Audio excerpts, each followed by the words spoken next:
Ann Kovich, Here. Denise Jess, Here.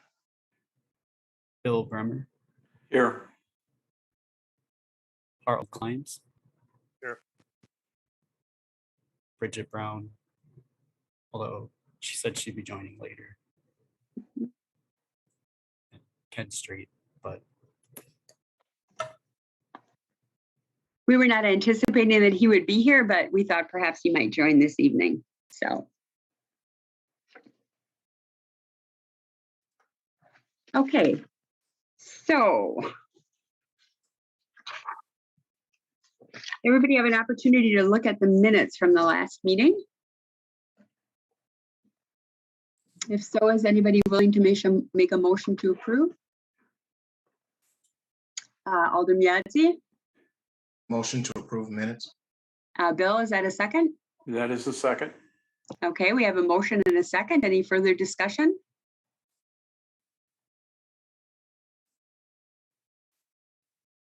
Okay, seeing no hands, we'll assume a unanimous consent vote to approve the minutes from the last meeting.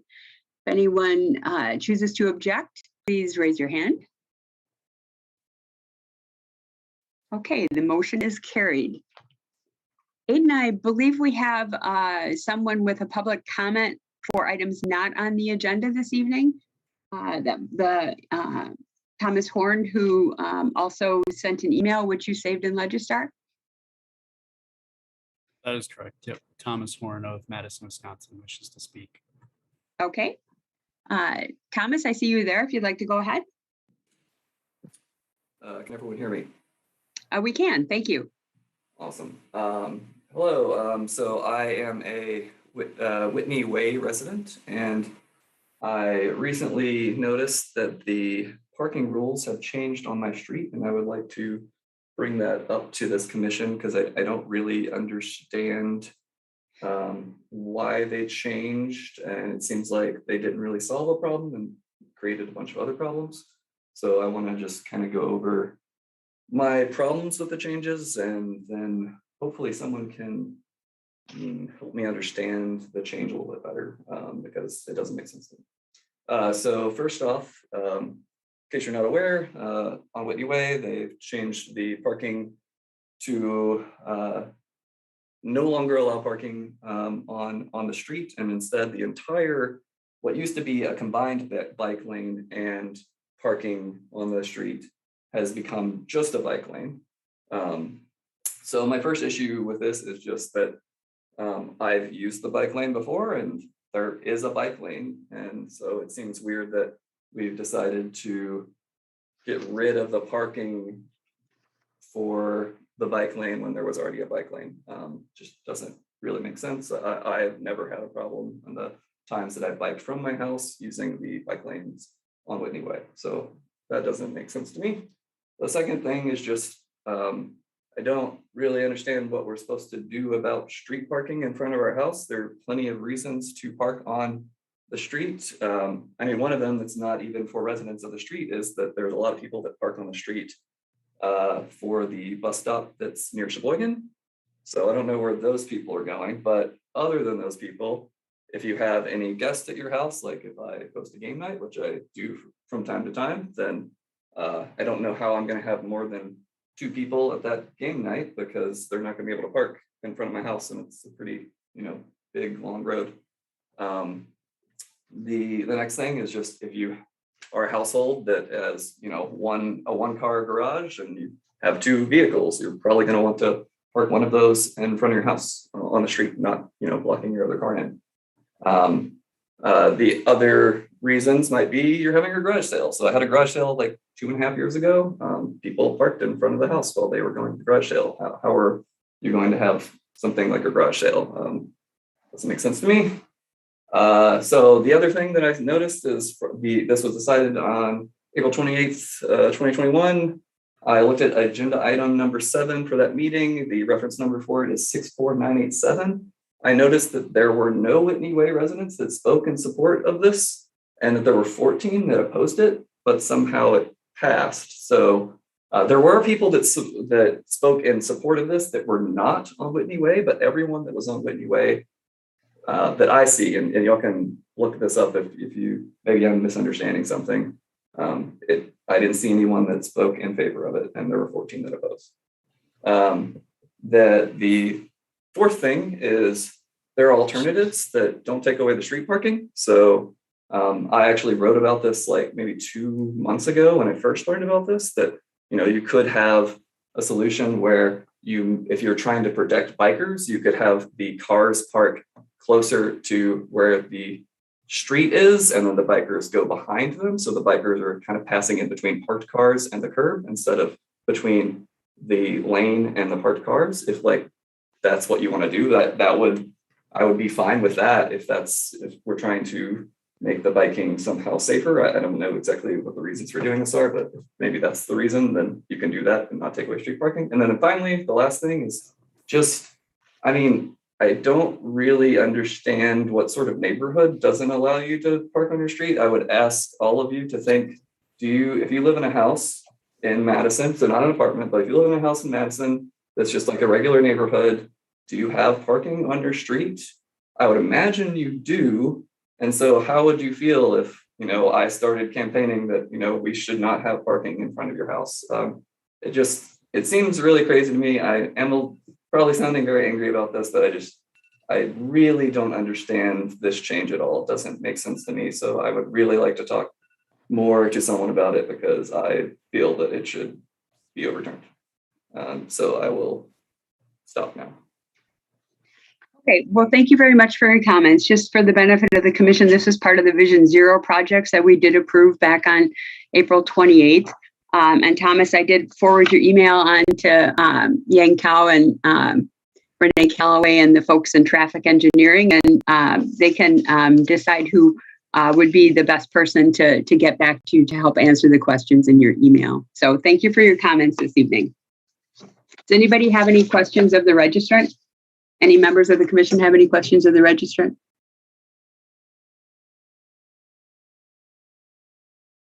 Okay, thank you very much for coming this evening. Is that the only public comment that we had, Aiden? Yes, yep, that is. Oh, okay, thank you. Are there any disclosures or recusals this evening? Okay, seeing no hands. We move on to the consent agenda. This evening, we have 3 items proposed for the consent agenda, items 2, 3, and 4. Aiden, are there any, or Joe, are there any members of the public who are registered to speak on 2, 3, or 4? No, there's not. Okay. Any members of the commission wish to separate any items from the consent agenda? If so, please raise your hand.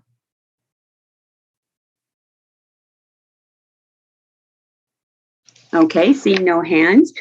I'll just review. We have item number 267542 and item 367552, both related to the Southwest Pass encroachment provisions.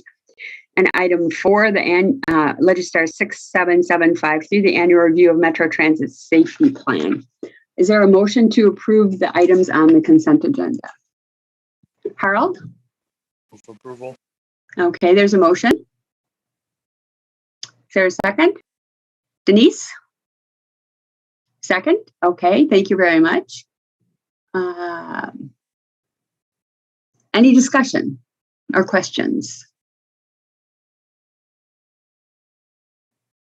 Okay, seeing no hands, we'll assume a unanimous consent vote on the consent agenda. If anyone is opposed, please raise your hand. Okay, seeing no hands, the motion is carried. Okay, at this point, Chris Pedikowski has to leave to go talk to the Board of Park Commissioners about the Holbrook Path options, and that meeting starts at 5:30. So he asked if we could switch and move item 6 before item number 5. So if there are no objections from anybody on the commission, we'll move things around on the agenda and address item number 6 next. Chris, go ahead. Thanks. My name is Chris Pedikowski with City Engineering, and we're going to just talk about a Cedar Street update for you guys tonight.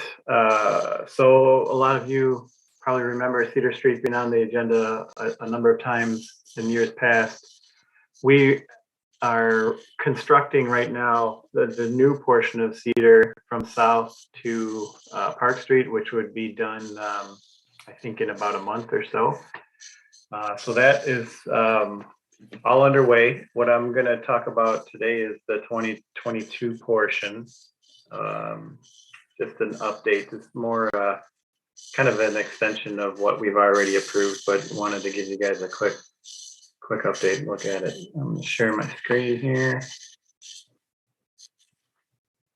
So in 2022, we are planning to build build on like either side of the 2021 project. So on the western end, it's from Fish Hatchery to South Street.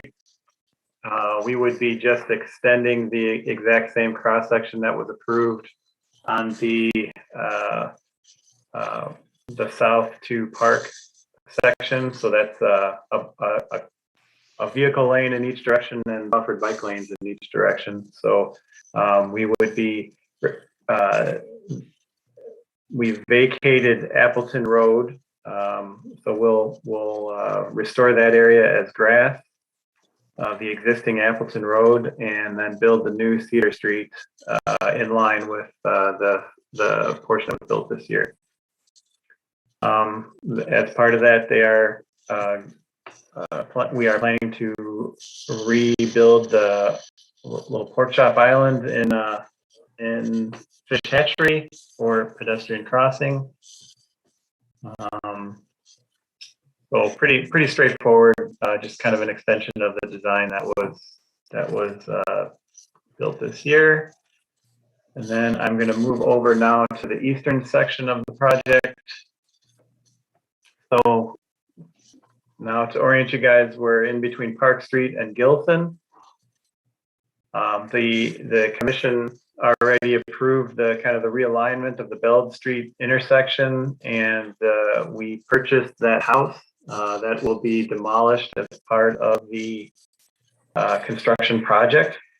So we would be building, this realignment of Beld Street to kind of focus a little bit more traffic on Beld Street and defocus some of the traffic on Cedar Street with this T intersection. And we'll be reconstructing Cedar all the way to Gilson. As part of the project, we've had a number of public meetings, and the residents on Cedar had expressed interest in traffic calming. So what we're proposing here is 2 speed humps on the 2 blocks and a center traffic circle. So that's really the only reason why we brought it here for the update, is just want to give you guys a look on the traffic calming that we're proposing to meet the needs of the requests of the neighborhood.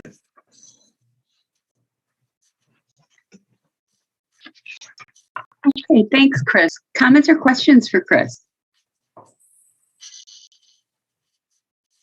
Harold, go ahead. Yeah, thanks. Could you go back to the other slide here?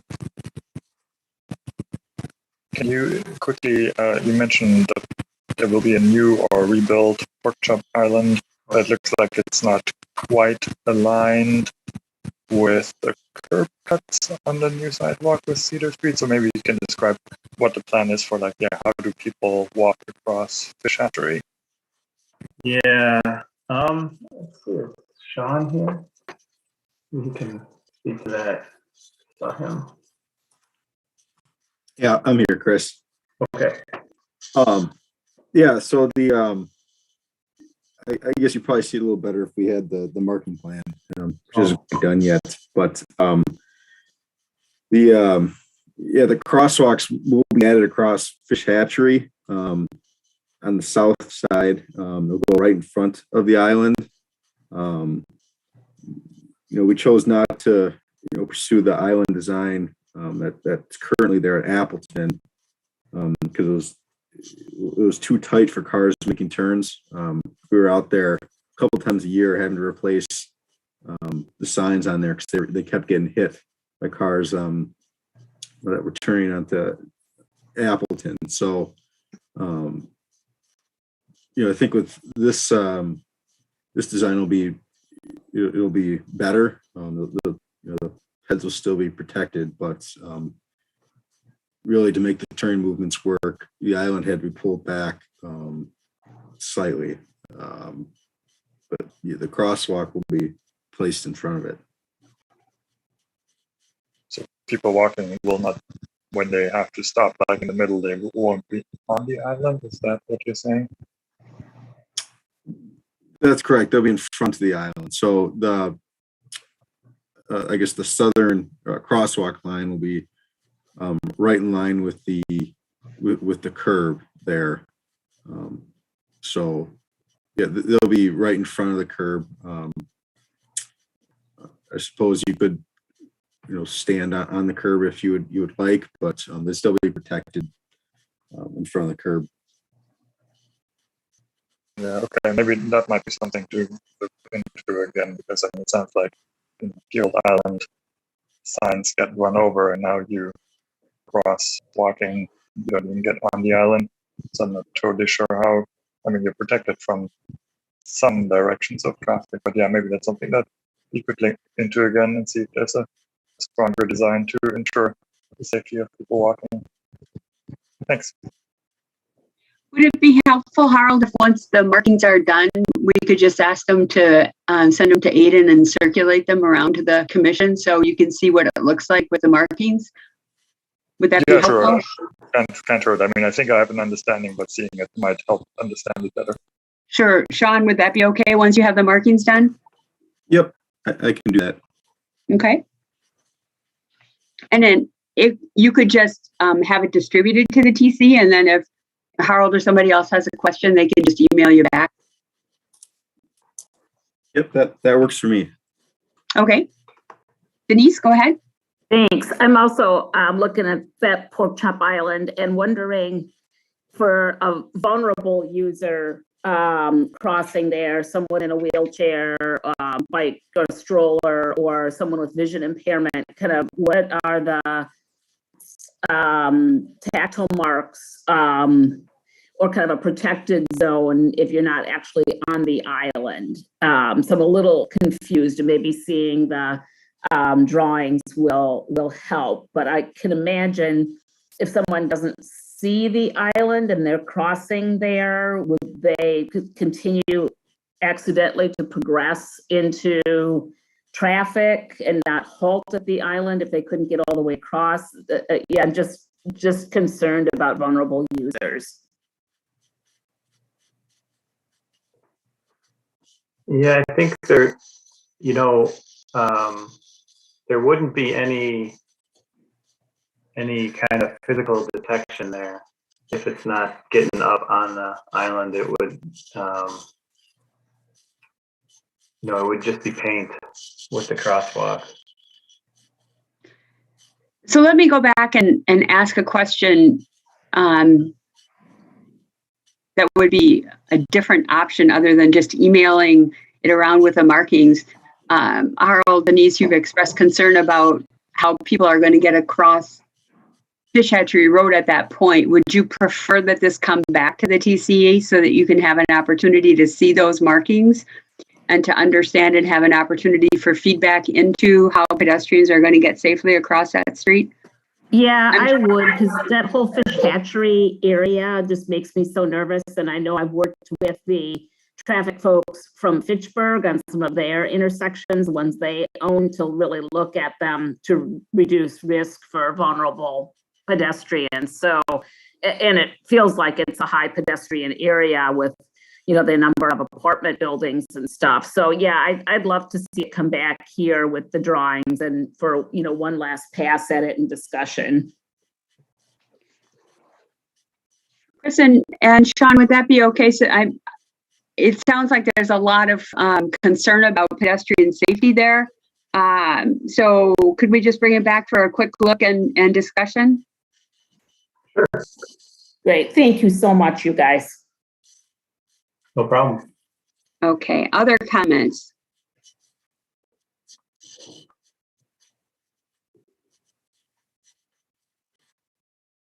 Okay, I just say I really like the addition of the traffic calming. So on Cedar Street, I think that's going to be a real positive. So other comments or questions for Chris or Sean? Okay, if you can maybe just bring it back when you have that available and maybe combine it with some of the other ones that you have, that would be great. Thanks much. Sounds good. Thanks. Okay. All right, let's move back to item 5. Update on traffic safety on East Washington Avenue, something that we've discussed several times at the commission and has obviously been in the news and quite often. So Yang is here with Lieutenant Tony Fiore from the Madison Police Department. So Yang, are you going to start? Are you kicking off or yes. Tony? Yeah, I'm going to kick it off, and now I'm trying to share some slides.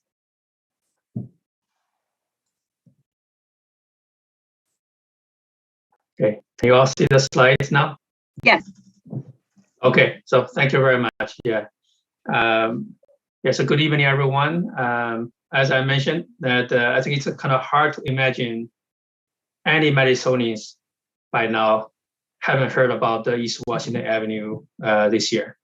Given all the media coverage on the tragic crashes and fatalities on East Washington Avenue this year, and also the coverage on city's response to it. So we have been providing some brief updates to the commission on the situation at the previous meetings. And today we would like to give a more detailed update on the situation and on our efforts in managing it.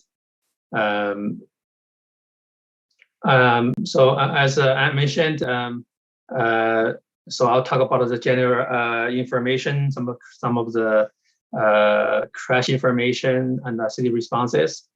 So Tony will talk about the MPD's enforcement effort. We also have Tom and Renee here. So they're being part of the team as well. So they all will chime in as needed.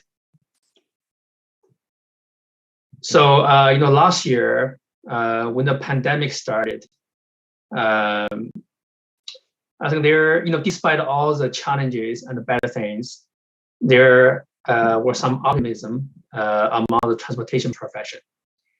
I think many people, including me, we all think that with people driving less, we're going to see less crashes on our roadways. As a result, we're going to see less fatalities on our roadways. Unfortunately, it turned out that we only got it half right. So it's true that with people driving less, we saw less crashes, but the total number of fatalities increased significantly, all over the country. So there are many, factors in that, and a big factor is we have observed a deadly rise in speeding all over the country, and that really continues all the way into today. And another big change was the alcohol consumption. So here is some data about Wisconsin. So for the fiscal year ended June 31st, June 30th this year, we have seen a huge jump in alcohol sales. The 17% jump. That's the largest percentage jump ever since 1972. So we definitely saw the impact on our roadway safety. And pedestrians are the most impacted group in this. So we have seen pedestrian deaths soar in 2020, despite people driving less, and the projected fatality rate for people walking expect 21%. That's the largest ever year-over-year increase. And here locally in Dane County, we saw the same trend. So last year was really bad year for our county. We lost 34 people in the county. For 2022, it was even worse. Actually this story was published on August 17th. At that time, 35 people have died in roadways in Dane County. Now actually there are more. So now the number actually climbed to a little bit over 40, I think 43 or something like that. So it's a record year.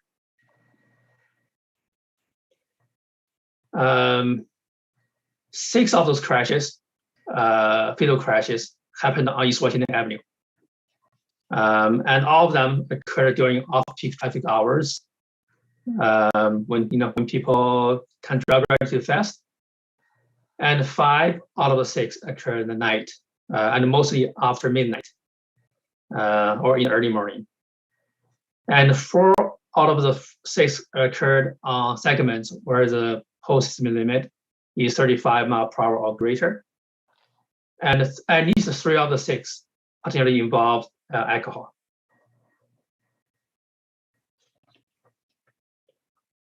So we have been working with our partners at MCD to really look into what happened for each fatal crash, and trying to identify things that we can do to help. For example, we noticed that direction-wise, it's spread pretty evenly. 3 outbound, 3 inbound. But as mentioned, 5 out of 6 happened at night, particularly late in the night or early morning. So we have been, going out, checking street lighting along the corridor, and we have been working with forestry to get this tree stream. Other potential factors that stand out, including following.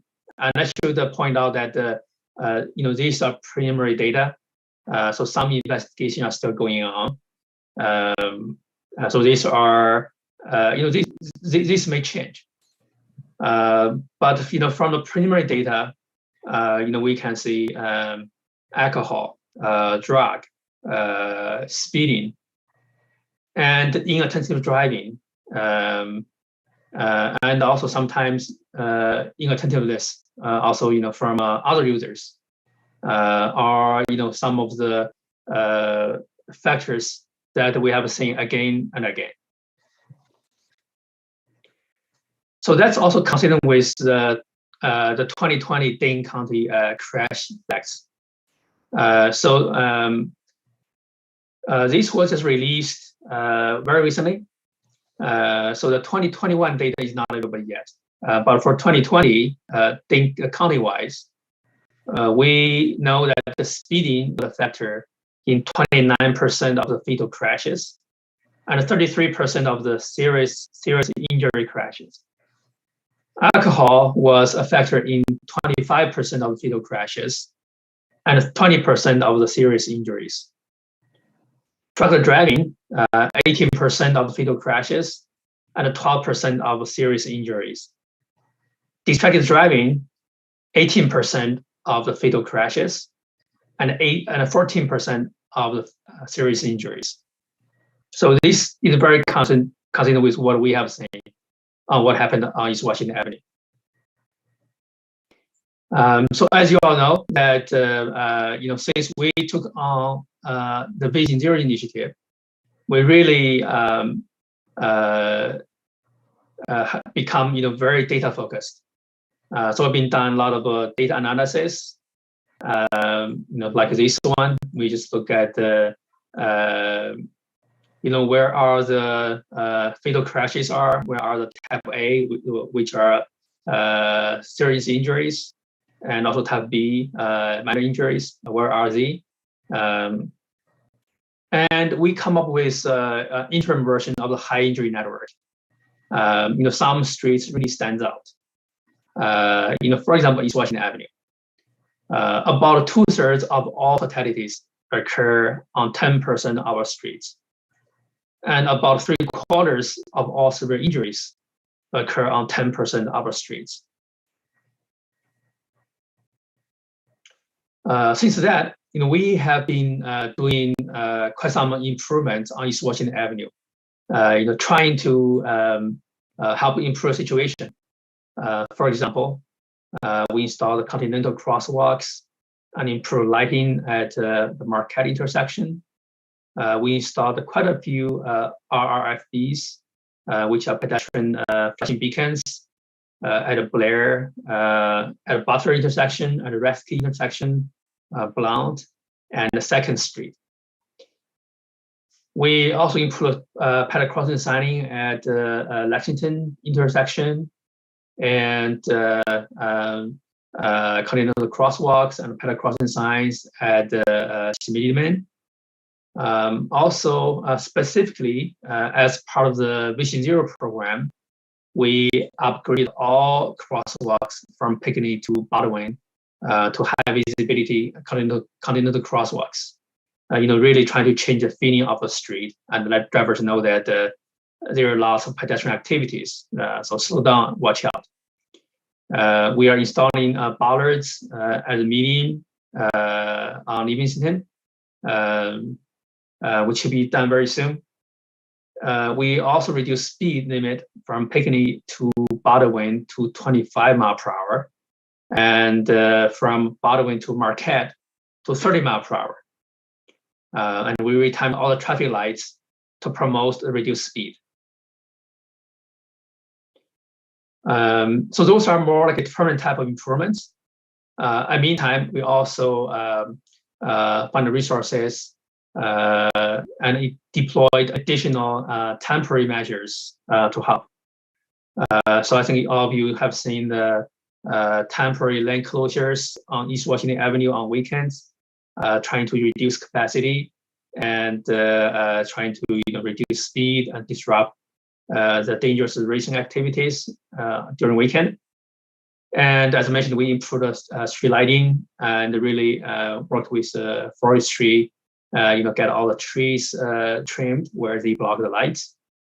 And we made additional signal adjustments just to disrupt the racing activities, for some folks coming to Madison on weekends. And you perhaps seen a lot of message board on the corridor to remind the drivers to slow down. We deployed many speed boards as well.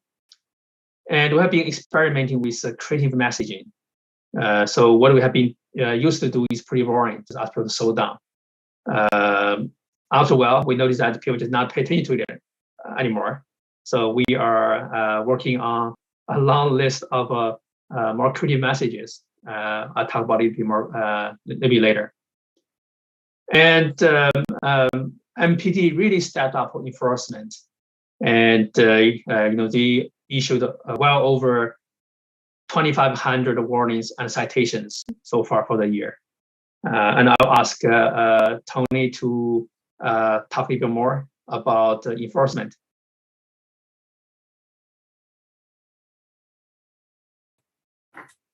Hey, Tony, are you there? Yep, I'm here. Okay, great. Thank you. The traffic complaints citywide, or East Washington Avenue again, just mentioning that we didn't see any big increase from when we reported out earlier in terms of the rest of September. So we saw a peak in complaints to the department for traffic related things. Any complaint mentioning East Washington Avenue peaked up at about 51 in the month of April and then declined. Really can attribute that to a variety of issues, not necessarily that any of the problems went away, or that people saw us out there doing something about it, so the impetus to complain kind of diminished. Either way, we haven't seen any sharp return of the number of complaints that we're bringing in. Next slide. In terms of citations and warnings, we were issued a considerable amount of citations and warnings June, July, and August. In September after Labor Day, a combination of both moving test resources back to their respective assigned districts. So those districts would have those resources available.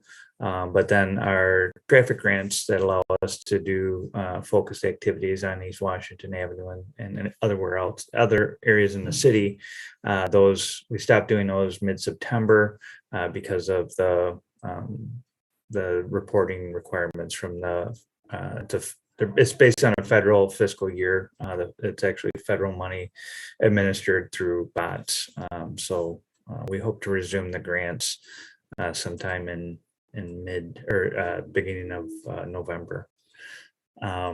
Ultimately, again, the citations that we wrote so far this year, again, as Yang said, over 2,500 citations and warnings, that accounts for roughly 22% of all such citations and warnings we issue in the city of Madison. Those occur on East Washington Avenue. Next slide. And then the last slide just shows the amount of traffic grant resources that we dedicated to East Washington Avenue throughout the summer and the beginning part of the year. Exactly 1/3 of all of our traffic grants that we had this year occurred on East Washington Avenue, and that percentage increased during the months of July, August, and September. When we resume back to normal or resume our grant activities starting in November, I would anticipate that, again, East Washington Avenue will probably have about the same percentage. About 1/3 of all of our grants will be happening on East Washington Avenue, and the rest will have to continue to dedicate those efforts to other parts of the city that need enforcement attention. That's about all I have. Okay, thank you, Tony. So, with all these efforts, there is definitely a little bit of good news out of the bad situation.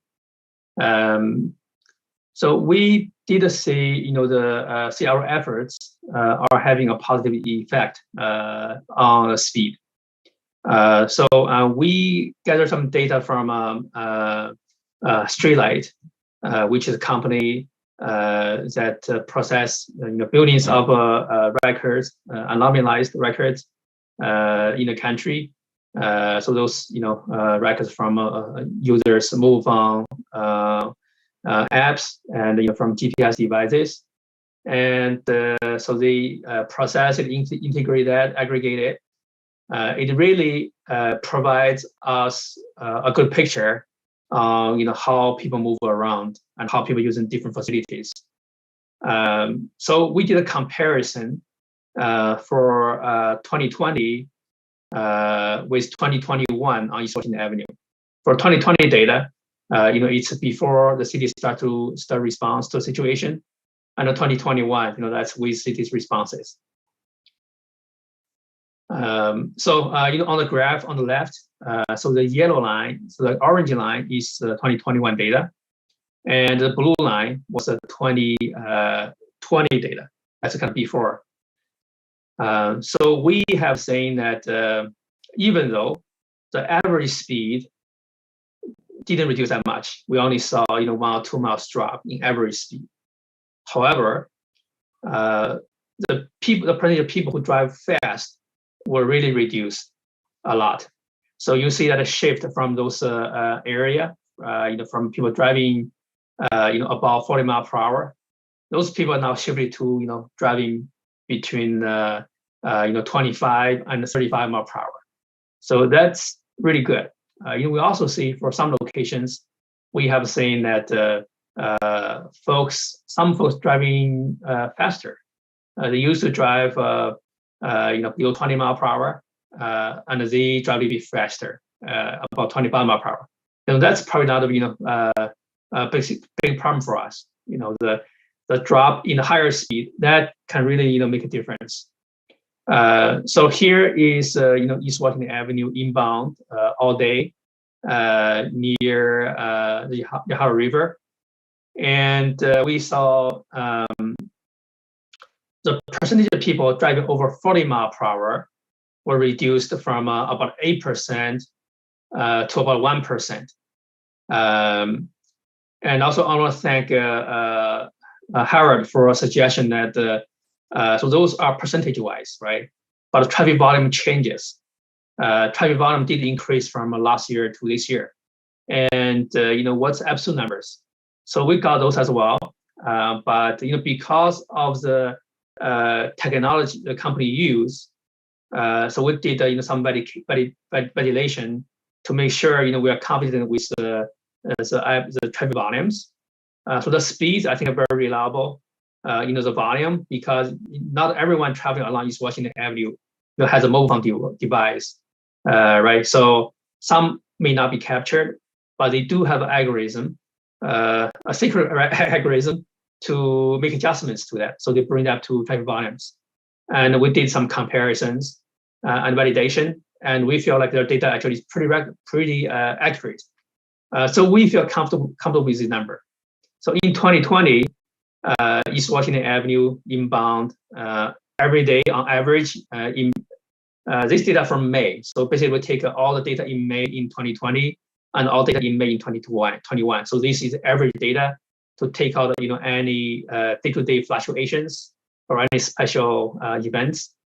So on average, in 2020, May 2020, 1,200 vehicles drive about 40 mile per hour. And in 2021, little bit over 200 people driving about that speed limit.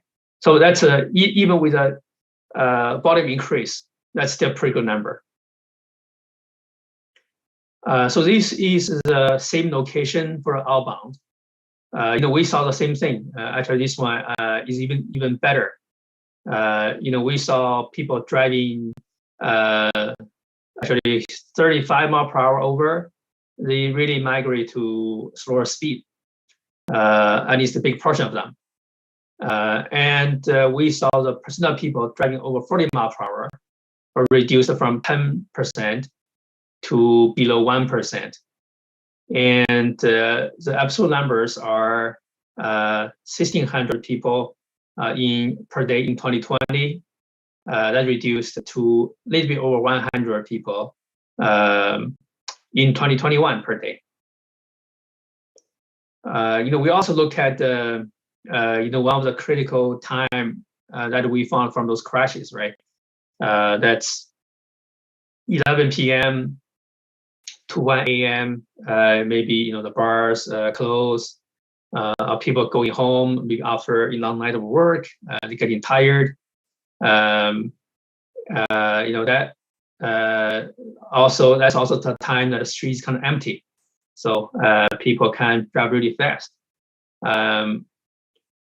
But we saw encouraging results from that time period as well. So we saw that again, lots of drivers slow down, and percentage-wise, we saw a reduction of 40 mile over per hour, from 12% to about 0.5%.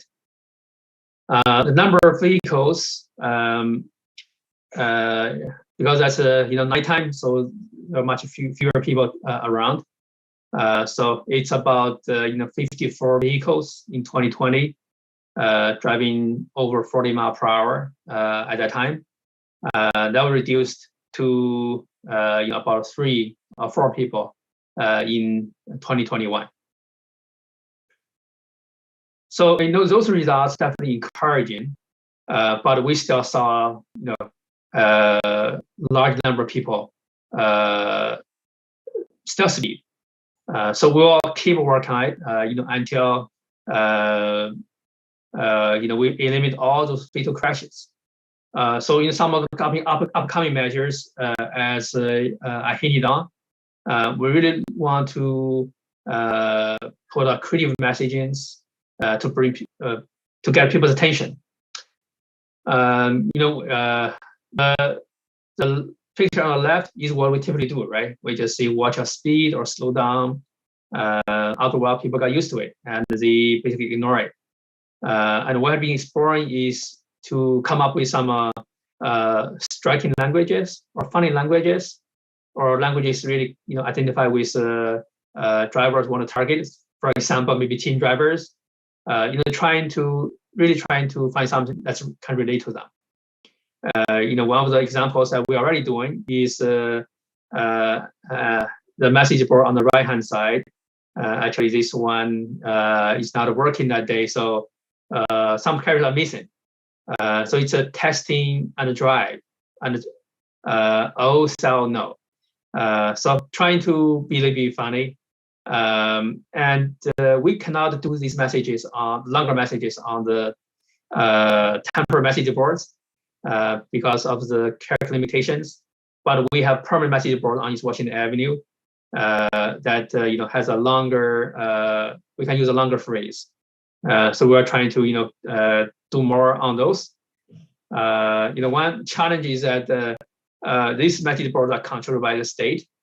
Even though they're owned by the city, but controlled by the state, when they are built, actually the state largely paid for them.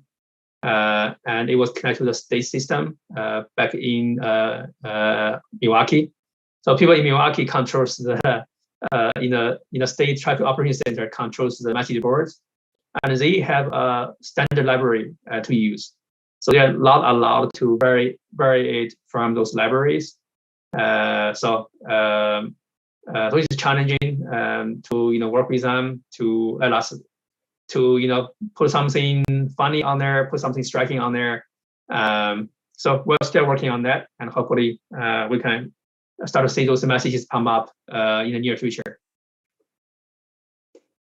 We're also thinking about doing creative bus ads. I think we had some discussions here at the commission, and we thought those are really good suggestions.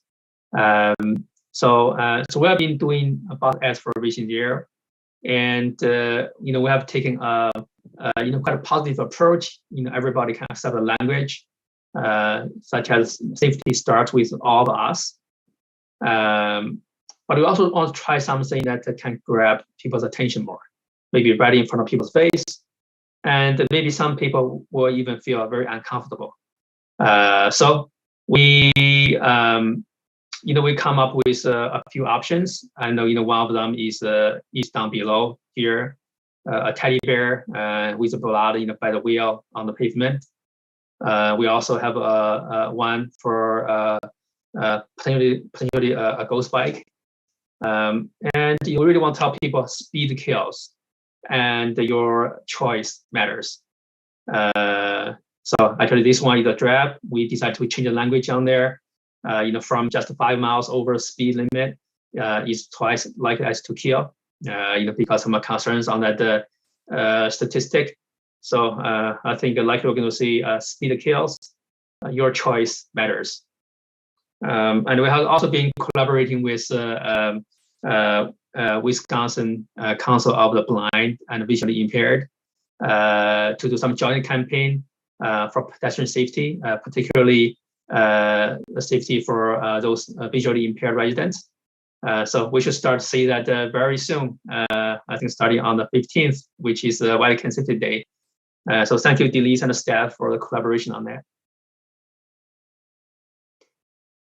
Another thing that we're trying is gateway treatments to narrow the roadway along the lane line using delineators. Actually, Renee found this treatment as she searched around in a small community, and Tom really took it to the next level, saying that why don't we try this on East Washington Avenue? So we did some initial experiment. It worked really well. Tom, would you like to talk about this one? Yeah, I could. I actually interacted with Bill a little bit on this, tried to pull some expertise from Bill Bremer. TE personnel put this up for about 4 hours. I think it went from 10 to 2. Then we found that vehicles did slow considerably as they approached the tubular markers.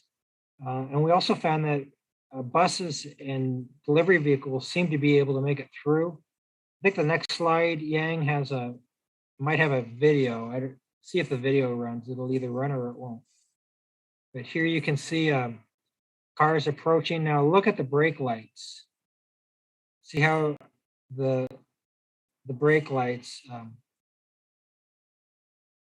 so it kind of moderates the speed. We got Mark Winter was able to pull some data. We had Wavetronics up, and I think, does your next slide, Yang, have the Wavetronics data? I thought I have it, but yeah, it didn't look like this is the latest version. But yeah. Yeah. Okay. If you want to describe the data? Yeah. All right. This is from memory, but I think the average speed decreased by maybe 8 miles an hour, and the 85th percentile by 5 miles an hour. I think those are the two percentiles. We have it as part of our presentation to TPVB, so we could send that out. It was pretty, it shows promise. I think we need to understand how it works at night and on weekends. And so Yang's group might test it a couple more times this fall. And if it continues to show promise, then we would maybe do some, yeah, there we are. Yeah, efficacy of threshold treatment. 27% on average speed, which does look like it's about 7 miles or something to that effect, and maybe 5 miles an hour reduction in the 85th percentile. So pretty good.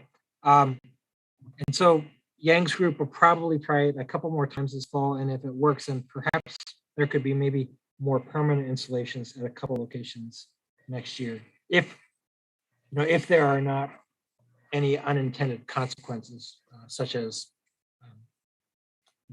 people treating it like a game and trying to get through as quickly as possible.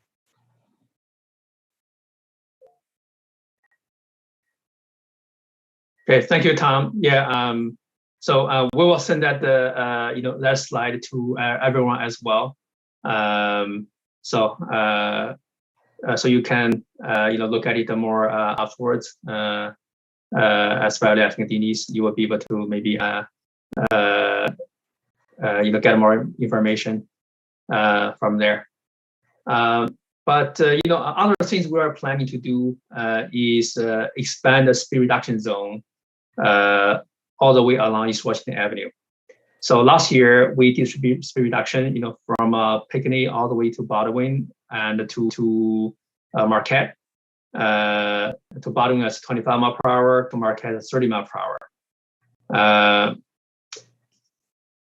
What we have saying is that for this segment that we did the speed reduction and did the crosswalk treatments, we saw 2 fatal crashes this year so far, which is terrible.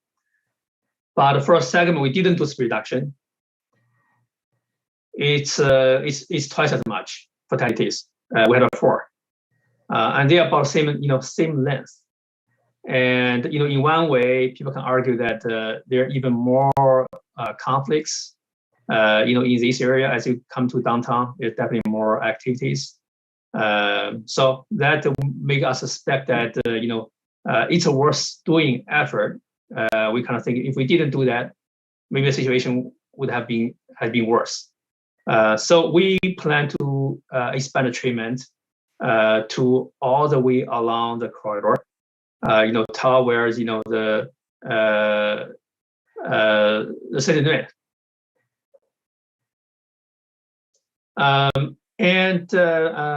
Another upcoming measure is, I can mention this already, we want to expand the crosswalk treatments as well along East Washington Avenue. For the section that's close to downtown, we really felt like it changed the feeling of the street and really bring people's attention that there are lots of pedestrians, slow down, pay attention. So we want to expand all this to the whole corridor, over the next years. Obviously we need to work with Wisconsin DOT, on these improvements, as well as speed reduction. And also it's a challenging, it's going to be a challenge that near East Townmore area, once you go past that, it becomes 55-mile-per-hour freeway. So how to make that transition? So that's going to be challenging, but we really want to push the 30-mile-per-hour speed limit as far east as possible, and then maybe have a small transition zone before we get to 55-mile-per-hour, the freeway section. So we'll keep you updated on that. We also put a lot of thought into longer term improvements. What we can do to better solve the problem. More fundamental redesigns of the corridor. Such we'll do with the BRT project. It'll help a lot. With the transit lane and also with the crossing improvements, with new traffic signals being added, it definitely will help. But even beyond that, we'll look for opportunities to do more fundamental redesign. However, it definitely going to be a challenge, as the corridor right now handles over 50,000 vehicles a day. We have about 100 years of baggage to carry, right? So over the last 100 years of the motor vehicle history, we need to figure out how to deal with those traffic. We need to do it mindfully. We don't want to create a situation that we're going to overwhelm other streets, especially local streets such as Mifflin Street, Dayton Street, even Williamson Street. So it's a challenge, but we do think there's something we can do and we will do. It might be a longer term solution. We have been doing TDMs, transportation demand management, in the city and also in the Cap East district. We really need a more aggressive approach. I think the city is working on that, as you all know. So we feel positive that we'll have that will make situation better in the future. And we want to encourage modal shift from single occupancy vehicles to transit, bike, and walking. So the less reliance we have on single occupancy vehicles, the more compact the street we can make, we believe the safer streets will be. And we need to reduce VMT, vehicle miles traveled, not just for safety reasons, but for many other really good reasons. For example, for the environment. And we also feel automatic enforcement really helps. Although I think all know that it's not illegal in Wisconsin right now, except some child program in Tier 1 city, basically it's Milwaukee. But we feel like that's useful too. That's really important. and we really want to push for that to happen. And also, as we look through those, all these crashes, factors, behind that, we really feel like, we should step out of our own silo and step out of our comfort zone. We need to work with all partners in the city and in the community, because a comprehensive solution really needs some social and economic change as well. Such as the mental health issue that we see may be involved in some of the cases. The alcohol abuse, drug abuse issues, and also in people's culture, the safety culture. Do we value those saving 1 or 2 more minutes on our trip, comparing potentially saving people's life? Those, I think, we need to really step out of our own silo and collaborate with the community at large. Really trying to build a safer culture in our community. So with that, that's our presentation, and we'll be happy to continue the discussion and answer any questions that you may have. Okay, thank you, Yang. Does anybody have any comments or questions? Alder Miadzi, go ahead. I just wanted to thank Yang and also Lynch for all the work that they've been doing. This is phenomenal work to be able to ensure the safety of everybody. So I just want to take their hats off to them. And I just had a couple of questions. I like the fact that as far as having that visualization of the teddy bear, that was just, to tell somebody not to not to drive or not to text while driving, but having that visualization of the teddy bear is just something I think it'll gravitate to a lot of people. So I think that is important.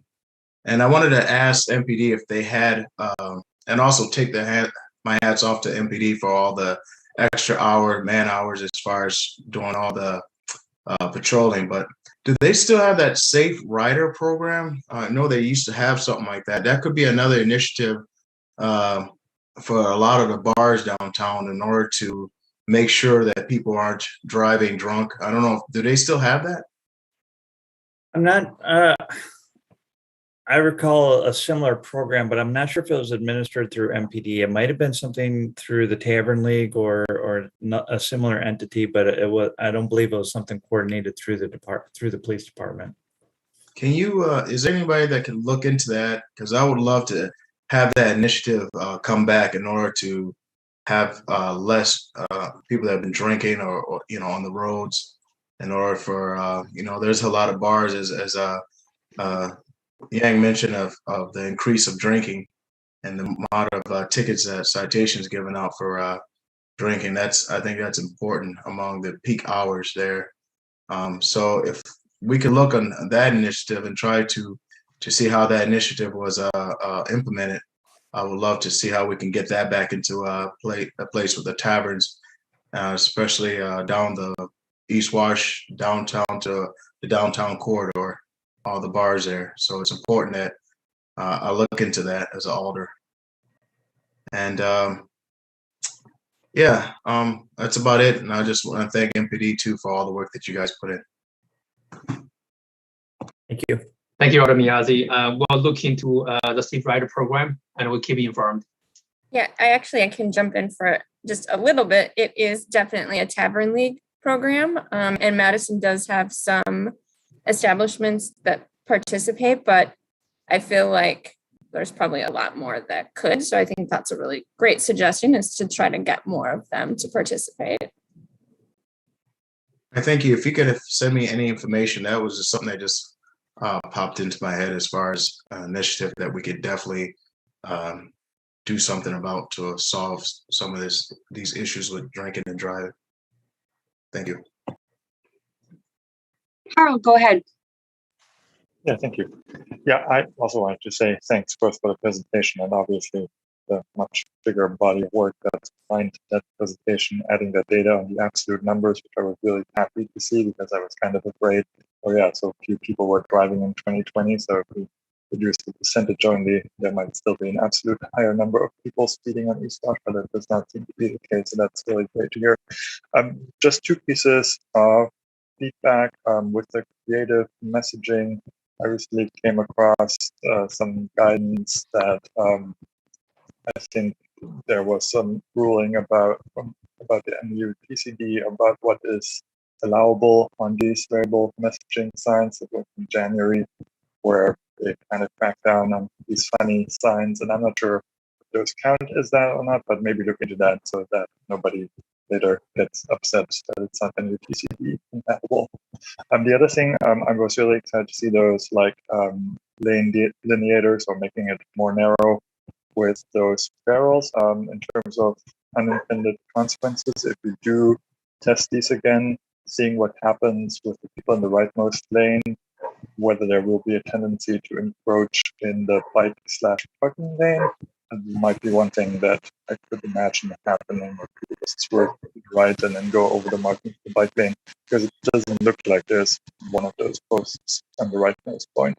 But yeah, the video was really impressive to see how this works. And I mean, maybe people will run over them at some point, maybe they will lose effectiveness over time, but it seems like something worth pursuing.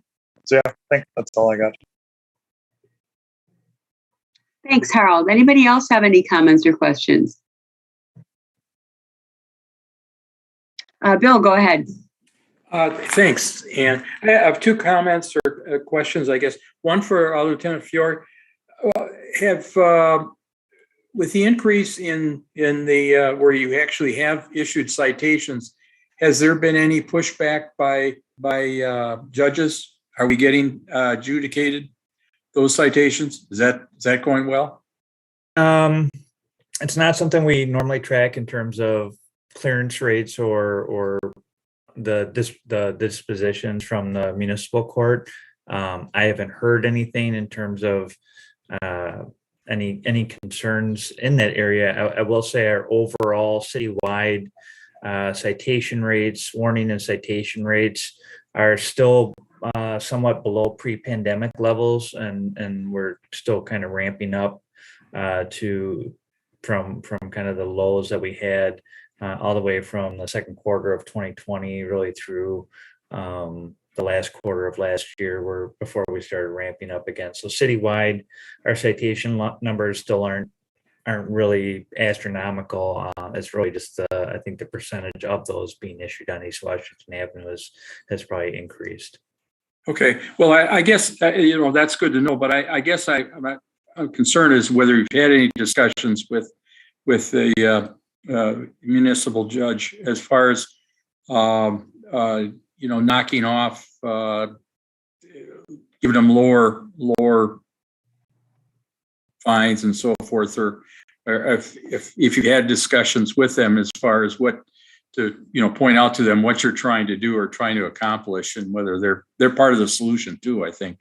So hopefully they're on board with the program, and not anybody that contests the citation that they get a free walk or something if they show up in court. So, but yeah, I guess. Yeah, typically we haven't taken a position with the courts or the city attorney's office on kind of targeted enforcement areas, really, is in terms of changing their approach overall, how they would approach individual cases. So certainly something to keep an eye out for, but it's not something that we've done right now. Yeah. Okay. Yeah, because that's disappointing if the officers do issue a citation and not a warning, that they don't get it dismissed or lowered from whatever the speed was by just because they want to, the person pleads that they don't want to lose so many points or whatever. But yeah, that's good. I think you guys are making good progress on there. I think both with the enforcement and with the engineering that's going in. I'm very pleased that I see. And I think I really don't have, the answer or some thoughts as far as, because when I looked at the fatalities and the time of how much alcohol and drugs are involved, but it's also for the people that are involved. And that's hard to control and to get a handle on that. So it's not something that we want to build a wall along East Wash and so people don't jaywalk and things like that. And we tried that, or we do that on campus on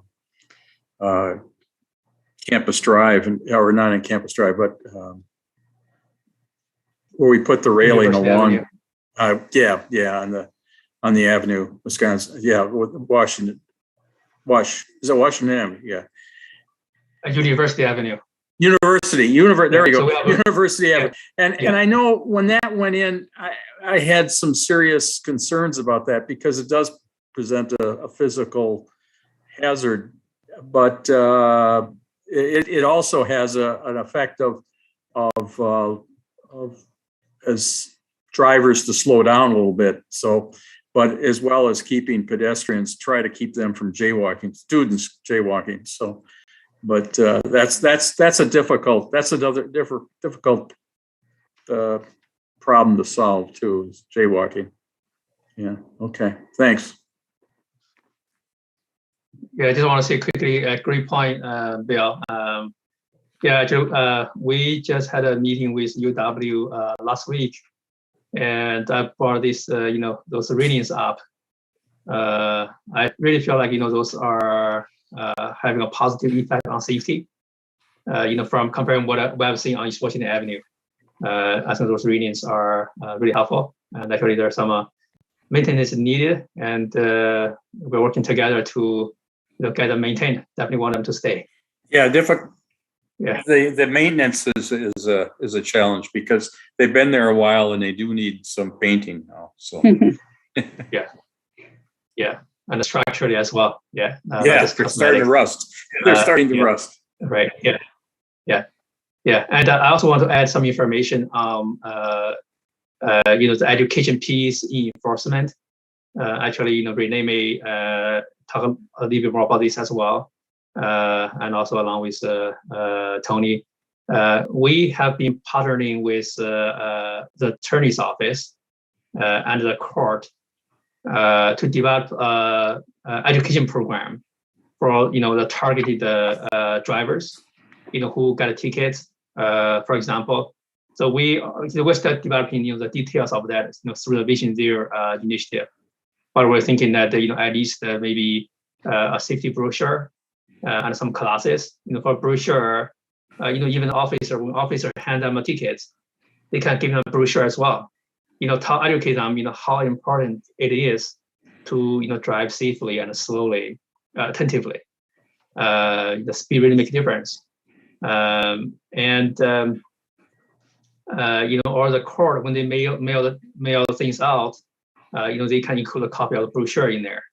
If the defendant going through all the process, and the court can order them to take some classes, safety classes, which we can develop. So I think enforcement is only a means. More important is to change their behaviors, right? Change their culture. So it's a great point.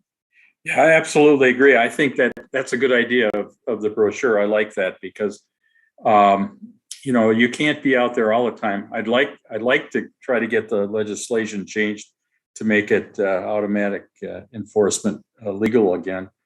But yeah. Okay, is that all you had, Bill?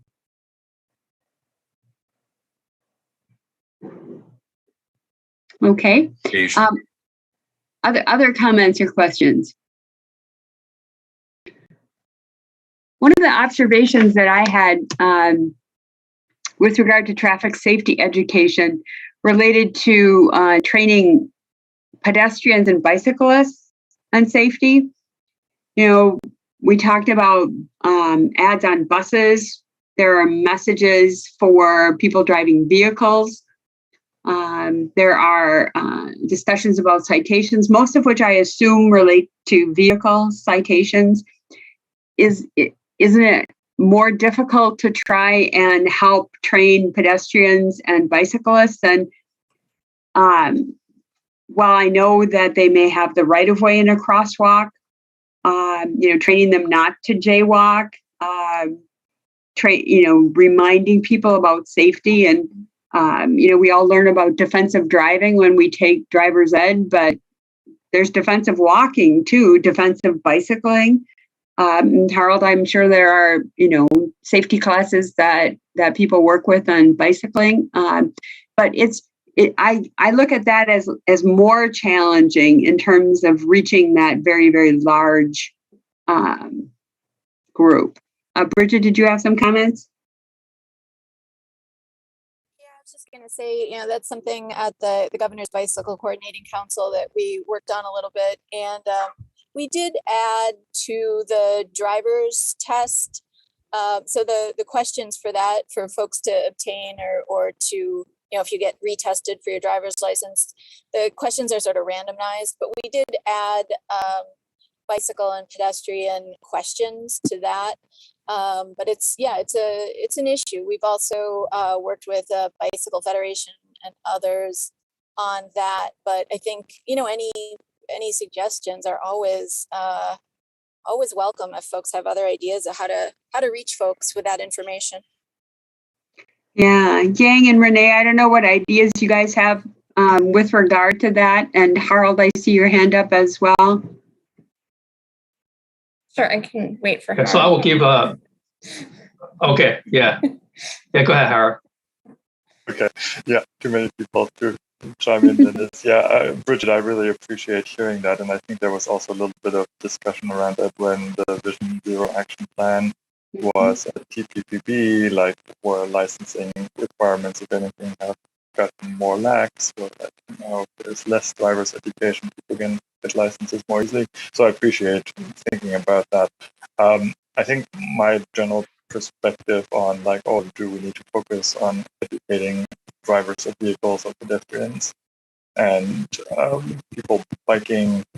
I mean, there's nothing wrong with doing some of this education, but I think always keeping in mind who poses the danger and who is vulnerable to that danger, I think really should focus our efforts. And, we are in an environment where resources are constrained. So doing one thing might mean we're not doing some other thing. Would make me a little bit hesitant about focusing on we need people to walk. Yeah, they have the right way, but they shouldn't be walking. I mean, few people put themselves in danger because they don't know that people don't stop for them. So I'm a little bit hesitant about focusing resources on educating people walking and biking. Thanks. Okay, Alder Foster, go ahead. Thank you, Chair. I wanted to share something similar. I just think that's been, I think, a key leg of our kind of traditional strategy of, we have everything set up with appropriate laws, and as long as everybody does their part and exactly how they're supposed to, everything works perfectly, and we don't have crashes, we don't have injuries. And I think for me, the real sea change with Vision Zero framework is instead not trying to make sure everybody does exactly what they're supposed to do, but actually changing the built environment so that it can accommodate mistakes. It expects that people aren't going to be educated or aren't going to act the way that they're supposed to. So I think that's not to say there's not a good role for that as well. But I think as far as the Vision Zero framework, I really appreciate it for that reason, that we're not going to put a lot of our eggs in the basket of education, because we need to actually change that built environment, bring speeds down, create more buffers so that when somebody does make a mistake, walks out into the street without looking, it doesn't result in a fatality. Mm-hmm. Yeah, so on that, I want to say that one key idea of Vision Zero is exactly that, right? So we know that we're humans, and we know that humans make mistakes, and but the idea is that even though we make mistakes, the consequences shouldn't be a death or severe injury. Mm-hmm. So I think that that's one thing we discuss a lot. For example, some of the factors involved on these fatalities on East Washington Avenue, involves at some point, at some time, someone made a mistake, right, or unwise decision, and that leads to a tragedy. So I think we really want to provide a system that even though somebody made an unwise decision, it won't cost somebody's life or or serious injury, so their life be changed forever. But also, I think it's also important that we need to do both, right? On one hand, we need to provide a safe system so that when people do make mistakes, the consequences will be smaller. On the other hand, if we can help reduce the number of mistakes people make, that's even better. So I know Renee has a lot of thoughts on this as well. So Renee. Yeah, sure. I was just going to jump in, and I think what everyone's saying is true. And Vision Zero is very much data driven. We don't have unlimited resources, so we do try to use that data when we think also about that educational side. And the data shows us that it is most frequently it is a driver error that leads to a failure to yield is the number one reason for our crashes with people walking and biking. So obviously we want to put the focus there. We also see that when it does come to those crashes that are someone who enters the roadway, there's not enough time for a driver to stop. We see that is more likely to be someone who's under 14. So a lot of our focus is on youth education when it comes to walking and biking and trying to set good habits. But, we know that children under 14, their brains are still developing, they're still learning. So obviously it's still very important to provide that safe infrastructure so that they also can learn and make mistakes. But we do have a lot of focus there. We also do a lot with people who are new to riding, sort of learning to ride, people who didn't learn to ride as a child, and trying to get them up to speed. But, just really trying to think about the resources that we have and how we can best focus them within the way we think about this. So it's definitely something that we do. Definitely also, we offer a class for people who get a violation for not yielding to pedestrians that they can take in lieu of a fine, because we think that there isn't, right? Like you go to driver's education maybe, and then you don't do it again. So there is, I think, through the municipal court system, there have been some great opportunities to do that kind of retraining and better education of drivers who often don't understand why they did something wrong. So I think, there are growing opportunities, but trying to use what we know to invest wisely in the activities that we do. Yeah, it sounds like an excellent focusing of the scarce resources. Thank you. Bridget, go ahead. Sorry. Yeah, I will just say that, I think, and I don't want to belabor it, but one point is that, some of the bicycle and pedestrian laws can be a little bit confusing. For example, a marked crosswalk versus an implied crosswalk, and what the rules are, and when you can bike in a crosswalk if you're acting as a pedestrian, and exactly what that means. And so I think sometimes, there are opportunities there, that we might not have at our level to make changes to make things more clear. But, we have to deal with what we've got, which can also make messaging difficult because of some of the, just the situations that do come up where it can be confusing to know what the right thing or the legal thing is to do. Okay, thanks. Chris, go ahead. Thanks. I just wanted to echo a lot of this and just say I do appreciate the framing that I hear the city taking on this, Yang, and I've heard the mayor that, even though it sounds like there have been some impairments involved and bad decisions involved in some of these incidents on East Wash, that doesn't mean that it should, cost you your life. So everything we can do to make the environment safer, we should be doing. And, I also think of like folks that are walking around with young kids, it'd be great if everyone always behaved as exactly like we wanted them to, but we can't always expect that to happen. So yeah, I just appreciate that. And I've been thinking now, as we're talking about education, And Yang, you were talking about the some of the dynamic messaging and advertisements and things. I know we all feel like we're all very familiar with, the safety issues and things that I think we've all come to accept now, like how much more dangerous speed is to pedestrians. And maybe folks, it's not out there as much as we think it is because we're hearing it all the time. So I just wonder if there's opportunities in some of that messaging to hit some of those messages that we think people know, but maybe they don't. How many people have been killed just trying to cross the street, and how dangerous it is to drive just a little bit faster. Great Thanks. point. Did you have any comments there, Yang? I just see that's excellent. Yeah, I think oftentimes we assume people knows about simple facts, but actually people don't know, and or there's a lot of misinformation out there. So I think that's a good point. We really should try to get the message out and do that well. Even some simple message like speed kills. Another example is the white cane safety law. Require drivers to stop 10 feet away from a pedestrian using a white cane or service animal. We found lots of riders and visitors don't even know about that. We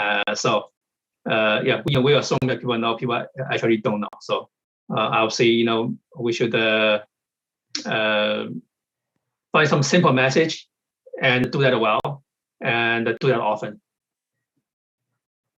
Great, thank you. Alderman Yadzi, go ahead. Just two quick questions. Does anybody know if the DOT is still having people take their driver's test? I know that they waived that for a lot of people during the pandemic. And second question is, are people still getting licensed for their bikes? I remember people used to do that a long time ago, and if they're still doing that right now. Just two quick questions. So Renee, you want to answer that? Sure. So we'll start with the bike registration. So that isn't something that we're doing locally. Now people are encouraged to use one of the national registration systems. So that is a change from the past. And then the driver's licensing, I don't know if anyone else knows. The last I had heard, it was still waived like the pandemic, but I don't know if there has been any more recent changes, but I thought there was a move to make that permanent. Yeah, because to my recollection, my son's, he was waived, but I asked to see what the accident of the age group was, and it varied. It wasn't just young, but if it's waived for everybody, that's something that we should definitely try to take into account to see if it's just because during this time that is waived, and that could be a critical piece into the last road test. So that's something that I think should definitely be looked into as well. Yeah, that's a great point. That kind of similar thing also came up at the last TBPB meeting when we presented the draft business action plan as well. So definitely, it's a concern, for us as well as transportation professional, right? I think I'm not sure, how much we can do, but I think one thing we definitely can do is, from the back end, for example, the education piece for those who receiving tickets or going through a course system. If we can collaborate with police, the court, attorney's office more, providing more back end training and education. I think that might be something that we can do to help. We don't want to make the court system, something they just need to go through. They just pay their fine and they just got the points deducted, but they really had no other behavior change effects on them. So that's probably not the the desired way. So we're trying to make that better. We did reference this in our latest Vision Zero action plan, but we didn't add a whole lot of details on it as we're still working on the details. But at least that's something that we can do from our end. Yeah, and one thing that you said tonight that resonates so much with me that I continue going to school. Right now I'm going to school for business management, but I am so much of a visualized person that actually when I see something visually, so if any education is done, I would love to have more visualization as far as seeing accidents and the cause of it, not just, so if I can tell anybody, even my kids, anything, it's about visualization of the impact of something that happened. So even DOT anywhere, it's always a visualization of the impact of an accident. Thank you. Thank you, Alderman Yazzie. Denise, go ahead. Yang and Renee, I'll follow up with both of you, but I, thinking about kind of the visual advertising or messaging, we had about $100,000 gift from Adams Outdoor through their Adams Collaborate. They're the billboard folks in town, and year campaign, and ours has actually extended about 2 years given the pandemic. But those we're finding that they're an effective tool. We haven't been using them for pedestrian safety. We've been using them for other messaging. But I want to connect you with them in case they might have an interest in donating billboard space for some safety messages. What a great idea. Thank you, Denise.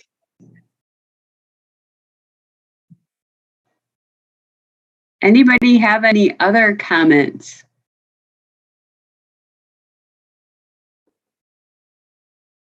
Okay, I'm not seeing any hands. Great discussion. Overlapped a little bit with what was discussed at the Transportation Policy and Planning Board, both on Vision Zero and on speed on East Washington Avenue, but really important topic. And we plan to touch on this when we have our quarterly traffic safety report, or if there are other specific opportunities to come back and talk with us. Yang and Tony will do that, and Renee will do that. So other questions before we move on, or comments? Very valuable discussion on a very, very important topic. Okay, thanks very much. Thanks to our committee for all the inputs and the guidance on this. So thank you. Yeah, excellent discussion. Thanks, everybody. Okay, let's move on to item number 7. Justin, the Metro Transit Network Redesign Study update. Yeah, good evening, everyone. I'll keep this fairly brief, but just want to give you an update on where we stand on the network redesign. Some of you may be aware that we brought, and I think at the last meeting, at the TC meeting, I gave you an update. But on October 4th, we presented to the Policy and Planning Board asking for some direction on how we proceed regarding our ridership map versus our coverage map. So if you remember, we've created kind of 2 contrasting alternatives, and we wanted to kind of know where to fall in that spectrum for our final proposal. So if you consider the ridership a 1 and the coverage a 4, we kind of asked the board to give us a direction somewhere in that spectrum, and they basically said a 2 leaning towards a 1. So I'm going to interpret that as roughly a 1.5. And so that basically we've taken that direction, and we're working through workshops to make some coverage improvements while hopefully minimizing how much frequency of service we need to pull back on. We had a series of workshops over the last several days, and I think folks will be pretty happy with the result. We were able to add a bit of coverage in certain areas, namely the Leopold School area on the south side, the Owl Creek area on the southeast side, and kind of the like nearer field area a bit on the far southwest side, as well as kind of the Bluff Road just south of University. So we're still working on the final version of that map, and we're doing a lot of tweaking and costing and making sure that all works. But we're able to do all that.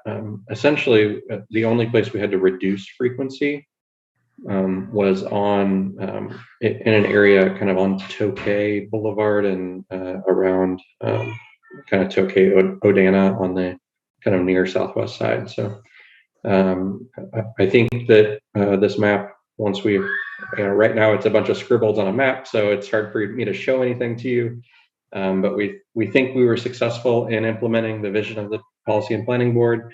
Obviously, they will be the final arbiter of that, but I'm excited to get a map in a form that is presentable and can be reviewed. So essentially where we go from here is we do a lot of spreadsheet work and mapping work to kind of put something together. We then will present that to the public and get public feedback again, most likely in the first few months of 2022. I think we actually expect to be ready in December, but as you're aware, that's probably a bad time to start a public outreach campaign. So we'll probably delay that about a month just to make sure that we capture the most people and then bring that back again to the Policy and Planning Board for eventually a final adoption of that plan. We would then schedule that out and put a lot of detail towards it in terms of exactly, when the first trips are, all of that detail, and then would bring that to the Transportation Commission for approval. At this point, I expect that to probably be two separate steps, but there's still a possibility that we could do a joint meeting to approve both in one. But a lot of that depends on how much detail we can put to it before that point, because I want to make sure that the Transportation Commission is approving all the detail around specific trips and what times they're going and all of that. And that may be tough to do until we've got a final determination on where the routes go. So that's where we stand on that process in a nutshell. Ultimately, we expect to have at least a Policy and Planning Board decision by kind of March or so of next year. I think we expect to be fully implemented with this plan in the summer of 2023. We're trying to figure out pieces of it that could possibly be implemented in the summer of 2022. But in all honesty, it's proving to be very difficult to parcel out different pieces of it that could be implemented separately. And most likely it's all just going to have to go in at the same time because it's all so interrelated. So I would expect at this point to most of the changes to happen in the summer of 2023. But I'm happy to take any other questions. Comments or questions for Justin? Harold, go ahead. Yeah, thanks. First one follows up on your point about implementation. I mean, since the new network is built so heavily about BRT, does BRT need to be in place before the network redesign can happen? Because we know that sometimes the large-scale projects get delayed. So yeah, we would be assuming that in the intervening period, basically from 2023 to 2024, there would be a local route that mimics what the BRT will do, so that we can implement this, and then obviously that route would then get upgraded to the BRT once that construction is complete. I do want to make sure that we all set expectations appropriately during that construction of the BRT. That service will encounter a lot of service challenges in that corridor. The construction will slow things down, as well as, most likely the construction will be taking over certain lanes, and so the traffic in the remaining lanes is going to be very difficult to get through. And so most likely we'll have to put a route that mimics the BRT, but probably running a bit less frequently during construction, just because of the traffic challenges, and then would be upgraded to BRT once that is complete, once the construction is done. Thanks. And another question, in some discussions, like I watched a TPP presentation that talked about, the premises of the route network redesign being like it's supposed to be revenue neutral. And so some people were pointing out that they were doing this large scale planning exercise, we're getting all this public input, and really it's a really valuable process, and say assume that federal government will increase operations funding, or Metro finds some, or locally there's a decision to increase Metro funding. I mean, because the premise is that this network redesign is revenue neutral, and then we would want to increase service. Could the data that we gather from the network redesign study still help us understand, like, yeah, sure, if we had 5 million more, we would just do X rather than having to go through the whole process? Yeah, so that's a really good question. One of the questions that we had for the public when we went into this was about night and weekend service. We asked this question a lot because we as planning staff feel that better night and weekend service is really critical especially to serve those riders who are not working the traditional 9-to-5 job and really need access at many more times a day and weekends, retail jobs, all of that. And what we heard from the public was that, yeah, we want better night and weekend service, but we don't want it at the expense of the weekday service. And so that was kind of the general guidance that we got from the public, was that, don't cannibalize weekday service in order to add weekend service or late night service. But that creates a great opportunity for us for extra service that could very easily be implemented, right? So we can expand the span of hours. We can expand frequencies on weekends to make them more like weekday. We can do all of that if additional money is available without changing anything about the route network. And so that would be my preferred method, is that we implement this and then we continue to seek additional funding either from federal sources or other sources to bolster that night and weekend service and really provide better service to our frankly, our more vulnerable users who are dependent on using the bus to get to the retail jobs and other things. Thank you. Okay, other comments or questions for Justin? Alden Riazzi, go ahead.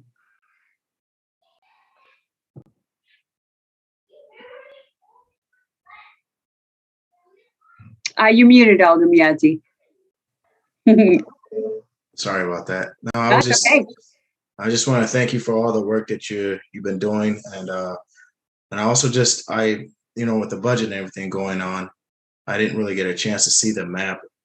So if anybody from your office could send me just the map, so I can be able to look at all the adjustments being made in the redesign meeting. Yep, certainly. Like I said, we're working on it right now. It's like scribbles on a map, and so hopefully in the next week or so we'll have something that's a little bit more presentable and we can share with you for sure. Okay, and anything particular to the north side? You didn't touch anything about the north side. So yeah, so that's a great point. Thanks for reminding me on that. We've talked kind of extensively about the north side and how we can improve service there. And as you know, there's obviously, we plan to do a BRT line to the north side eventually, and we want this, whatever service we implement here, we want that to be the foundation of that, so that we just, again, add the infrastructure, and otherwise it's ready to go. And so there's historically been a lot of debate between, what is the preferred route to get to the north side, and then what is the preferred endpoint once you get to the north side. And the way it's been framed to me is it's primarily Sherman versus Packers on your route to get there, and then airport versus kind of the north, the end of Northport as your terminus. And the challenge is we can't do both. And so in our ridership network, we showed it on Sherman and going out Northport, and then a different route going Packers into the airport. we've identified a potential opportunity to make some changes to that that I think will result in better service and better access for a lot of people. And that's basically to swap them on Sherman Packers. So basically send a route up Packers, but then out Northport, and then a route up Sherman that goes to the airport. So they kind of cross over each other. There's more transfer opportunity. But the other thing that that does for us is that it allows us to keep the BRT route together for longer on East Washington. Right now, or previously the plan was to separate them, the east-west and the north-south BRT at First Street. But doing this allows us to keep them together out until Milwaukee or North Street. And so we can keep that doubled up frequency out 2 stops further on East Washington. And we can make transfers between the north side and the far east side, like Easttown Mall, much easier. Because folks don't have to travel kind of all the way into the isthmus to make that transfer. It's certainly not without trade-offs. Sherman definitely has more ridership, more ridership right now, but the Packers corridor gets us out to Northport faster, where Northport is where the biggest concentrations of people are.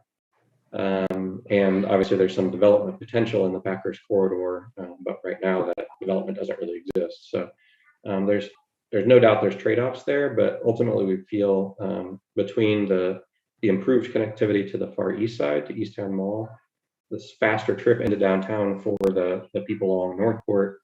And the other thing is that gives a direct trip from almost all of the north side to East High School, where everyone goes to school there.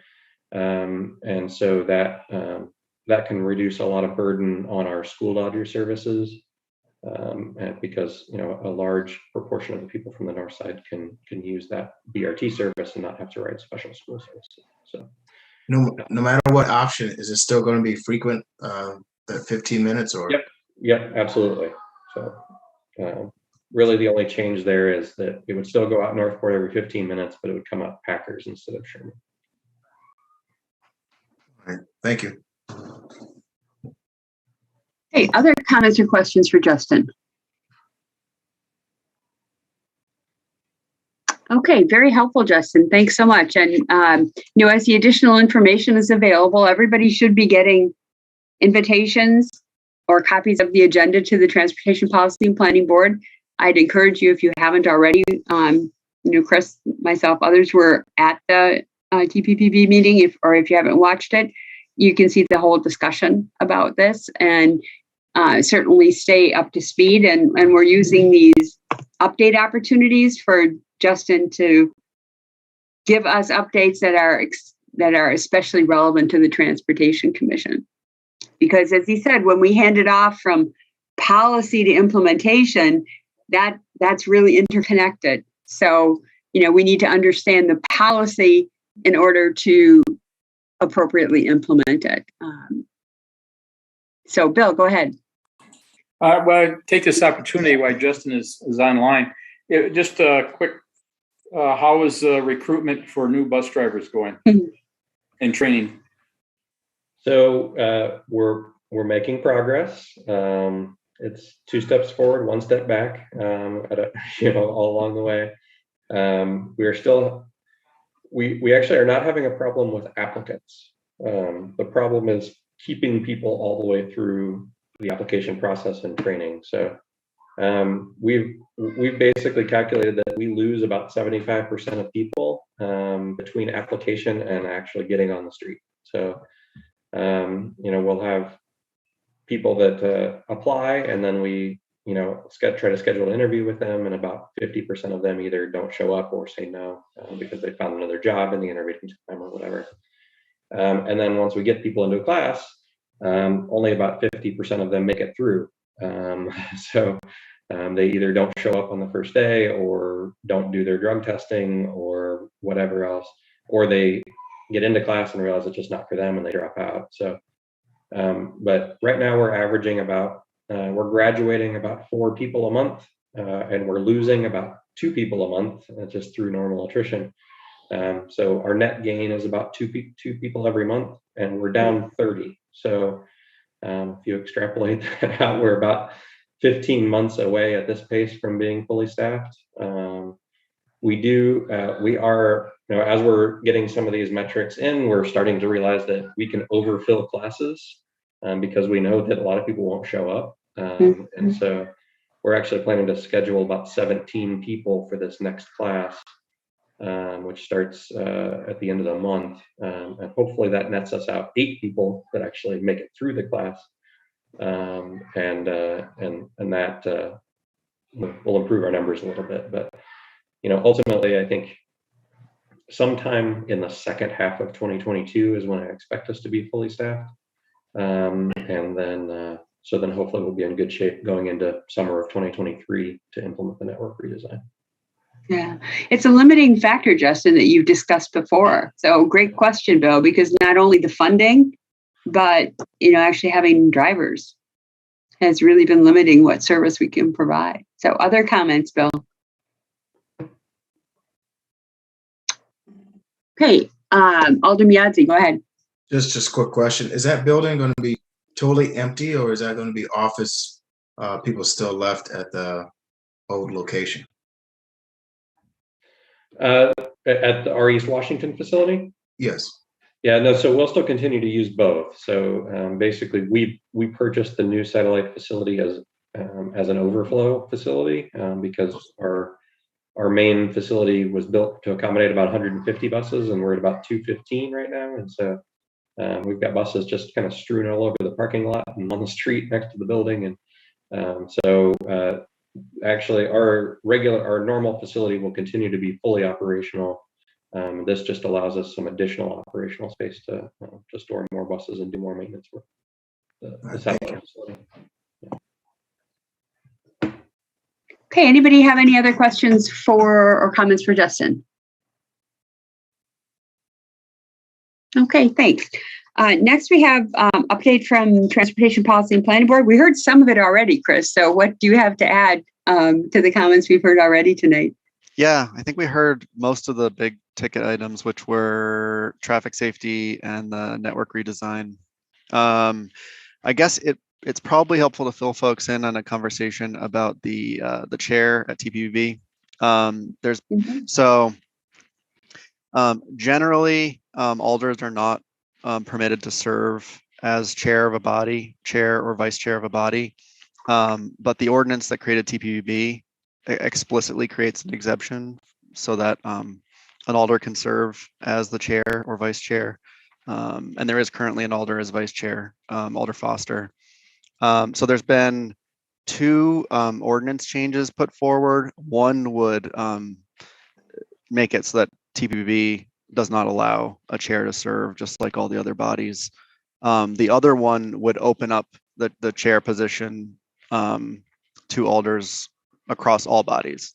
So TPUB opted not to make any recommendation on that, but I assume one or both of those could end up back at Common Council. And if anyone is interested or has an opinion or wants to weigh in, you might want to keep your eye on that. I think it might go back to the TFOG's implementation group, might it not, Chris? I don't know the answer to that. Yeah, I think maybe it might be referred there because that's one of the things that they've been talking a lot about. And part of the discussion related to why alders were not going to be allowed, or it was changed so that they were not allowed to be chair and vice chair. So the alternative sort of gets at that. The ability to remove a chair who's not doing a good job, the ability to get items on an agenda if there are BCCs where that's not happening. So yeah, great conversation. So if you have any comments, I believe Alder Foster sponsored the alternative that Chris was talking about, and Alder Harrington McKinney sponsored the original, making the change to that ordinance. So if you have any comments in that regard, you can certainly get them over to them. Other comments or questions for Chris?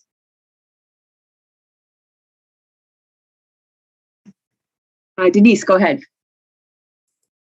Thanks, Ann. Chris, I'm just curious, from a historical standpoint, what was the purpose of creating the opportunity for an alder to serve explicitly for TPBB to have that exception. Yeah, I mean, obviously I wasn't there for the history of it, but that's come up a lot. And my understanding is that as a policy board, there was seen to be value in having an alder be able to fill that position. I guess it's a good question for discussion. I don't know, Anne, if you've been listening to those conversations, if you had any more perspective on that. Yeah, I think there are more alders on that committee as on the policy board as well. So it makes it harder to find people to fill both the positions. And because it is a policy board, alders serve a very important role in that policy determination. But the discussion changed, Denise, because they talked a lot about, it was interesting to talk about why alders couldn't serve anymore. And it sounded like there had been some instances in the past where items were kept off agendas and things weren't handled quite the way that people wanted them to be. And I really am not familiar with the details there. So the history was interesting to hear about. And the alternate that was proposed is really aiming at resolving those issues, whether the chair or vice chair is an alder or not. So that's an interesting approach to look at. And I think maybe why it may go back to the TFOG's implementation group, because it impacts all boards, committees, and commissions. So Great. hopefully Thank you. Hopefully no issues here on this one, but because we're always open to putting items on the agenda that you suggest. So other comments or questions for Chris? Thank you. Okay. All right, let's move on to announcements from the chair. As you saw in the email that Aiden forwarded to all of you, I was sad to report that we received an email from Ken announcing that he was resigning from the commission. And, it's unfortunate because he brings a lot of experience. His term did expire next June, and he had indicated he, had been on for a very long time and felt that it was time to move on and open it up to somebody else. And I just want to take this opportunity to publicly thank Ken for all his excellent service to the city over the past 18 years on the Transportation Commission, the Transit and Parking Commission. He was an invaluable asset on the appeal hearings that we had. As a lawyer who's been very involved in that, Denise, you sat in on those with me. He just is really, really helpful in that regard. So thank heavens I sat in on many of them and watched him and learned from him in that regard. So we all benefited from Ken's experience and expertise, and he'll be greatly missed. So with his resignation, we currently have 3 vacancies on the Transportation Commission, but thankfully on October 5th, an additional appointment to the Transportation Commission, Patricia Bennett, was introduced, and final action on that appointment is scheduled for October 19th. So that will be very helpful. So that's all I had in the way of announcements. Anybody else have any other announcements? Okay. With regard to future agenda items, with Ken's resignation, I updated our potential agenda items for the next meeting to add selection of a vice chair. And I just wanted to mention a couple of things to keep in mind as you consider whether you'd be willing to serve as vice chair. What I do for each meeting is I prepare written notes for staff and for the vice chair in order to provide them with all the information that I have collected from everybody. And in case I happen to get kicked off the meeting, that they have all the information that I have. and are able to step in without them having to do a lot of work to bring themselves up to speed. I feel that I spend the time learning these things, and I try and be real organized and keep track of things for myself. If I can share it with other people, then it makes their job easier. The vice chair is invited to attend the agenda setting meetings, but that's not a requirement because, again, staff and I try and keep everybody up to speed on what's going on anyway. So if you have any questions about the role of vice chair, I mean, you can certainly look in the handbook, but that describes the duties of the chair and that the vice chair has to step in.